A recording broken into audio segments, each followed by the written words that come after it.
রপ্তানি আয় বাড়াতে ২ বছর ধরে দেশে বিদেশি প্রজাতির চিংড়ি ভেনামি চাষের অনুমতি দিয়েছে সরকার। এই চাষ পদ্ধতিতে রয়েছে বায়োসিকিউরিটি নিশ্চিত করা সহ বেশ কিছু শর্ত। কিন্তু শর্ত না মেনে ভেনামি প্রজাতির মাছ চাষ হচ্ছে দক্ষিণাঞ্চলের সনাতন পদ্ধতির ঘেরগুলোতে। ২ বছরেও এই মাছ রপ্তানি থেকে কোনো আয় না আসলেও তৈরি হয়েছে জল প্রতিবেশের প্রাকৃতিক শৃঙ্খল বিনষ্ট হওয়ার শঙ্কা। এস এম মিলনের ক্যামেরায় মোস্তফা জামালের রিপোর্ট। ২৫০টিরও বেশি ডিজাইন অপশন নিয়ে ওয়ালটন স্মার্ট ফ্রিজ, বোঝে আপনার প্রয়োজন। চিংড়ি রপ্তানির মাধ্যমে বৈদেশিক মুদ্রার আয় বাড়াতে ২০২৩ সালে দেশে বাণিজ্যিকভাবে ভেনামি চিংড়ি চাষের অনুমতি দেয় সরকার।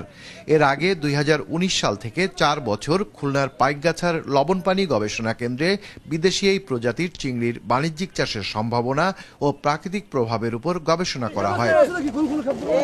গবেষণায় দেখা যায় ১ হেক্টর জমিতে যেখানে বাগদা চিংড়ির উৎপাদন হয় ৮ টন, সেখানে ভেনামি মেলে ২০ টন।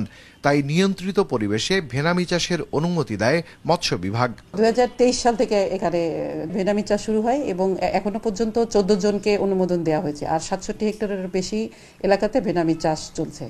দেশে ভেনামি চাষ শুরু হলে রপ্তানি আয় বাড়বে, রপ্তানিকারকদের পক্ষ থেকে এমন দাবি করা হয়েছে বারবার।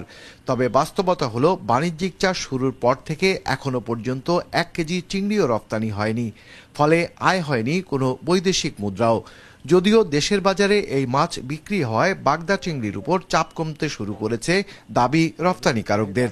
আমরা ভেনামি রপ্তানি শুরু করতে পারিনি কারণ এখনো আমাদের লোকাল মার্কেটের যে দাম, ভেনামির যে চাহিদা, এটা ইউরোপ আমেরিকান মার্কেটের থেকে অনেক বেটার, যে কারণে আমরা রপ্তানিতে যাচ্ছি না।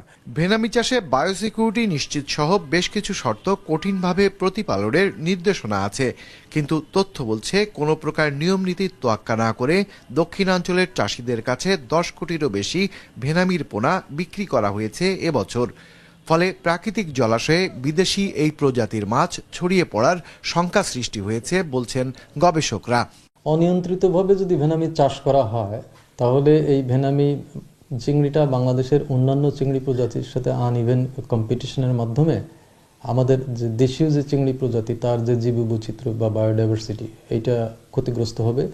এর পাশাপাশি এই অনিয়ন্ত্রিত চাষের মাধ্যমে যে বিভিন্ন ধরনের যে ভেক্টর বা ডিজিজ প্যাথোজেন এদের প্রলিফারেশন বা ছড়িয়ে পড়ার একটা সম্ভাবনা থাকে, যেটা বাংলাদেশের অন্যান্য চিংড়ি এবং অন্যান্য মাছের মধ্যে একটা ক্ষতিকর প্রভাব ফেলতে পারে। বর্তমানে খুলনা জেলায় ৩ লাখ চাষি চিংড়ি চাষের সাথে যুক্ত আছেন, আর দক্ষিণাঞ্চল থেকে গেল অর্থবছর চিংড়ি রপ্তানি থেকে আয় এসেছে ২,১৪৬ কোটি টাকা। মোস্তফা জামাল, বিজনেস রিপোর্ট, মাছরাঙা টেলিভিশন।